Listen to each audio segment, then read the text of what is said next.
বান্দাকে কবরে ফেরেশতাদের আযাব থেকে রক্ষা করবে। ফেরেশতাদের কি করবে? আযাব থেকে কি করবে? রক্ষা করবে। আন আব্দুর রহমান ইবনে সামুরা রাদিয়াল্লাহু তাআলা আনহু قال قال سيدنا رسول الله صلى الله عليه وسلم إني رأيت البارحة عجبا। হযরত আব্দুর রহমান ইবনে সামুরা রাদিয়াল্লাহু তাআলা আনহু থেকে বর্ণিত, তিনি বলেন রাসূলুল্লাহ সাল্লাল্লাহু আলাইহি ওয়াসাল্লাম বলেছেন, ইন্নী রাআইতুল বারিহাতা আজাবান, নিশ্চয় আমি গত রাতে একটি আশ্চর্যজনক ঘটনা দেখেছি। কি ঘটনা দেখেছি? স্বপ্নে। কিসে? স্বপ্নে। কি দেখেছেন? বিশ্বনবী বর্ণনা দিচ্ছেন, রাআইতু রাজুলান মিন উম্মতি, আমি আমার উম্মত থেকে এক ব্যক্তিকে দেখলাম, নাযালা বিহি আযাবুল কবর, তার উপর কবরের আযাব অবতীর্ণ হলো। কি হলো? অবতীর্ণ হলো। এই মুহূর্তে ফাজাআহু ওযু, তার কাছে তার ওযু চলে আসলো। সুবহানাল্লাহ বলেন। ফাস্তানকাযাহু মিন যালিক, অতঃপর ওই ওযু তাকে ওই কবরের আযাব থেকে মুক্তি দিল। সুবহানাল্লাহ বলেন। ওই ওযু আসলো আকৃতি ধারণ করে ওই ব্যক্তির কাছে, এসে তাকে কবরের আযাব থেকে ছাড়িয়ে দিল, কবরের আযাব থেকে মুক্তি দিল। সুবহানাল্লাহ। এরপর বিশ্বনবী বললেন, ওয়া রাআইতু রাজুলান মিন উম্মতি, আমি আমার উম্মত থেকে এক ব্যক্তিকে দেখতে পেলাম, ইহতাওয়াশাতু শায়াতিন, শয়তান তাকে শয়তানগুলো তাকে বিতসন্ত্রস্ত করে রেখেছে। ফাজাআহু যিকরুল্লাহ, অতঃপর তার কাছে আল্লাহর জিকির আসলো।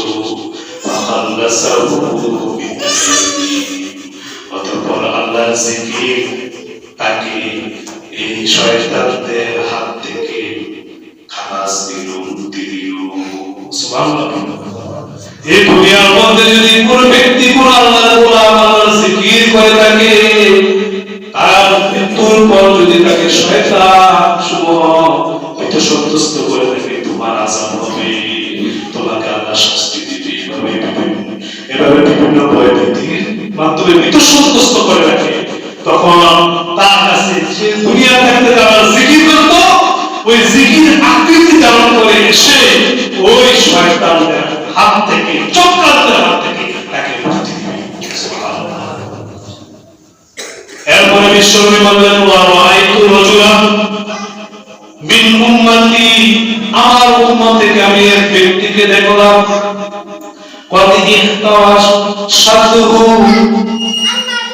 মালাইকাতুল আযাব,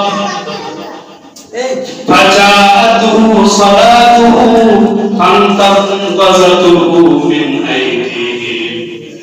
আমার উম্মত থেকে এক ব্যক্তিকে দেখলাম, অবশ্যই আযাবের ফেরেশতারা তাকে বেষ্টন করে রেখেছে। ফাজাআতুহু সালাতুহু, অতঃপর নামাজ তার কাছে আকৃতি ধারণ করে চলে আসলো। সুবহানাল্লাহ। কি করলো?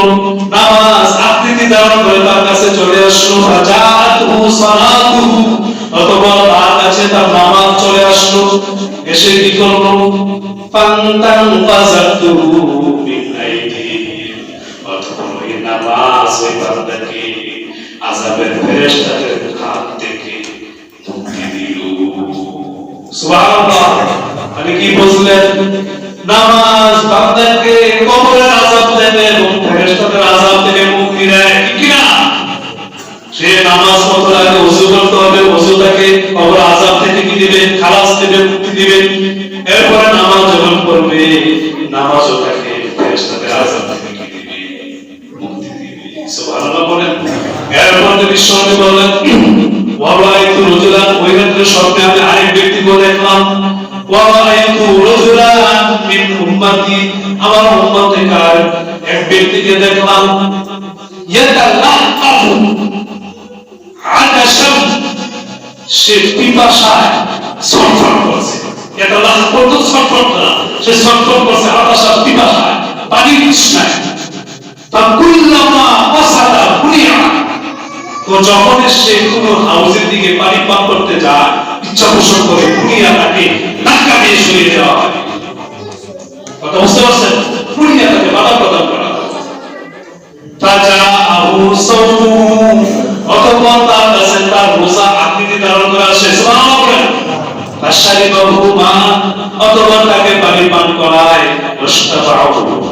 এবং তাকে পরিতৃপ্ত করে দেয়। সুবহানাল্লাহ বলেন। তো নামাজ বান্দাকে কবর আযাব থেকে, ফেরেশতার আযাব থেকে মুক্তি দিবে। সুবহানাল্লাহ বলেন। এই জন্য আমরা নামাজের গুরুত্ব দিব। পাঁচ ওয়াক্ত নামাজ জামাতের সহিত মসজিদে পড়ব ইনশাআল্লাহ। ভাইরা আমার, আরেকটা কথা বলি, সেটা একটা ভিন্ন বিষয়।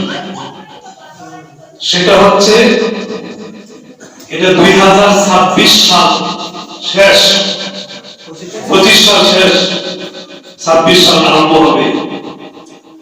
তো সামনে আমাদের একটা বেহায়াপনা, পশ্চিমাদের কুসংস্কৃতি আমাদের মধ্যে বিরাজমান, ঠিক না? এটা মুসলমানদের বিরোধী, এর দ্বারা মুসলমানদের মূল্যবোধ নষ্ট হয়, এর দ্বারা মানুষ কষ্ট পায়, শিশু মারা যায়, ঠিক না? 31st নাইট, ইংরেজি নববর্ষ 31st নাইট, এটা থেকে আমরা সামাজিক ভাবে বয়কট করব। কি করব? বয়কট করব, যাতে করে তারা 31st নাইট এগুলো বিজেপিদের কুসংস্কার, পশ্চিমাদের কুসংস্কার, এগুলো থেকে আমরা বিরত থাকবো এবং যুবকদেরকে এগুলো থেকে বিরত রাখার জন্য আপ্রাণ চেষ্টা করবো ইনশাআল্লাহ। কারণ ভাইরা আমার, বিচারীদের কোন রীতিনীতি যদি আপনি পালন করেন, তাহলে আপনার হাসর বিচারীদের সাথে হবে। নাউজুবিল্লাহ বলেন। এটা আমার কথা না, বিশ্বনবী সাল্লাল্লাহু আলাইহি ওয়াসাল্লাম বললেন, মান তাশাক্কালা সাইয়্যিদুনা রাসূলুল্লাহ সাল্লাল্লাহু আলাইহি ওয়াসাল্লাম মান তাশাব্বাহা বিকওমিন ফাহুয়া মিনহুম। বিশ্বনবী সাল্লাল্লাহু আলাইহি ওয়াসাল্লাম বলেন, যে ব্যক্তি কোন কওমের আদর্শ অনুসরণ করবে, কি বলেন? মান তাশাব্বাহা বিকওমিন, যে ব্যক্তি কোন কওমের সাদৃশ্যতা অবলম্বন করবে, ফাহুয়া মিনহুম, সে তাদের অন্তর্ভুক্ত, অর্থাৎ তাদের সাথে তার আসন্ন হবে। কার কথা? বিশ্বনবী সাল্লাল্লাহু আলাইহি ওয়াসাল্লাম বললেন। এই জন্য আমরা যদি পশ্চিমাদের কুসংস্কৃতি যদি আমরা পালন করি, এখন তো আমাদের মূল্যবোধ নষ্ট হয়, মুমিনদের কষ্ট হয়, ঠিক কি না? এই যে আতঙ্কবাদী ঘুরায়, বিকট আওয়াজ হয়, বাচ্চাদের কষ্ট হয়, মুরব্বীদের কষ্ট হয়, ঠিক কি না? মানুষের কষ্ট হয়। আর বিশ্বনবী সাল্লাল্লাহু আলাইহি ওয়াসাল্লাম বললেন, আল মুসলিমু মান সালিমাল মুসলিমুনা মিন লিসানিহি ওয়া ইয়াদিহি।